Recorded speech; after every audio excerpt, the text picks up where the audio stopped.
नमस्कार. तर आज मी तिळाचे लाडू बनवणार आहे. तर तयारी सगळी अगोदरच करून ठेवली होती व्हिडिओच्या अगोदर. तुम्ही बघू शकता गूळ पण असा गरम झाला आहे. टाकलेला आपण गॅस कमी करून घ्यायचा आणि हे टाकून द्यायचं. मी अख्खाले तीळ टाकलेत, बारीक केले नाही, कारण की माझा पहिला पण व्हिडिओ याच्यावरच होता आणि तो व्हिडिओ असा आहे की शेंगदाणे आणि तीळ मी बारीक करून घेतलेले आहेत त्याच्यात दोन्ही पण. तुम्ही बघू शकता माझी रेसिपी ती पण, आणि याच्यामध्ये तीळ अख्खाले आहेत. चला दोन्ही पण रेसिपी करून पाहिल्या मी. आवडल्या असेल तर करून पहा आणि मला कमेंटमध्ये नक्की सांगा.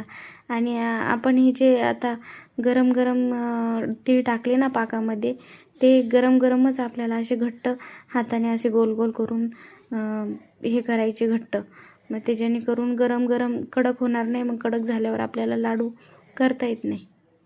बघू शकता तुम्ही किती छान लाडू झालेत आणि कडक पण झालेत, बघू शकता तुम्ही.